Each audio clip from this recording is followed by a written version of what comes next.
Good morning every one. എല്ലാവർക്കും നമസ്കാരം. നിങ്ങളുടെ സ്വന്തം Ibrahim Majeed, councillor and psycho therapist ആണ്.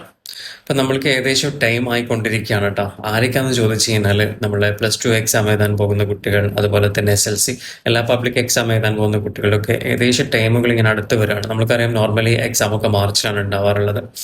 അപ്പം നമ്മൾ ഈ ഒരു ടൈം പീരീഡിൽ തന്നെ നമ്മൾ എന്ത് ചെയ്യണം, നന്നായിട്ട് ടൈംസ് മാനേജ് ചെയ്തുകൊണ്ട് പഠനത്തിലേക്ക് കൂടുതൽ ശ്രദ്ധ കൊടുക്കേണ്ട സമയമാണിത്.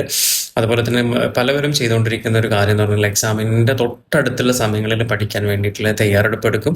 അവിടെയാണ് നമുക്ക് എക്സാമിൻ്റെ ഒരു പേടി, അല്ലെങ്കിൽ പരീക്ഷാ പേടി, ആങ്സൈറ്റി എന്നൊക്കെ പറയുന്ന ഒരുപാട് പ്രശ്നങ്ങളൊക്കെ ആയിട്ട് ആൾക്കാർ നമ്മളെ സമീപിക്കാറുണ്ട്. പലവരും അൺകോൺഷ്യസ് ആയി പോയാറുണ്ട്, ഹോസ്പിറ്റലൈസ്ഡ് ആവുന്നുണ്ട്, അങ്ങനെ പല പ്രശ്നങ്ങളിലൊക്കെ പോകുന്നുണ്ട് കുട്ടികൾ. അപ്പം അതുകൊണ്ട് എല്ലാവരോടും കുറച്ച് നേരത്തെ തന്നെ ഞാൻ ഓർമ്മപ്പെടുത്താണ്, ഈ ഒരു ടൈമിൽ തന്നെ നിങ്ങൾ നോക്കുകയാണെങ്കിൽ അത്യാവശ്യം നല്ല മാർക്കോട് കൂടി നിങ്ങൾക്ക് പാസ്സാവാൻ വേണ്ടി സാധിക്കും. അതുകൊണ്ട് നിങ്ങൾ അതിന് പഠിക്കാനുള്ളൊരു ടൈം ടേബിളും സ്കെഡ്യൂൾസും ഒക്കെ റെഡിയാക്കി വെക്കുക. ഇപ്പം തന്നെ ഹാർഡ് ആയിട്ടുള്ള സബ്ജക്റ്റ് എന്തെങ്കിലും ഉണ്ടെങ്കിൽ കൂടുതൽ പ്രാക്ടീസ് കൊടുക്കുക. അതുപോലെ തന്നെ അതിന് ഏതെങ്കിലും പ്രൊഫഷണൽസിൻ്റെ ഹെൽപ്പ് ആവശ്യമുണ്ടെങ്കിൽ നിങ്ങൾ ഹെൽപ്പ് തേടുക. ഇനി വേറെ എന്തെങ്കിലും ഡൗട്ട്സോ കാര്യങ്ങളുണ്ടെങ്കിൽ തീർച്ചയായിട്ടും നിങ്ങൾക്ക് നമ്മളെ കോൺടാക്ട് ചെയ്യാവുന്നതാണ്.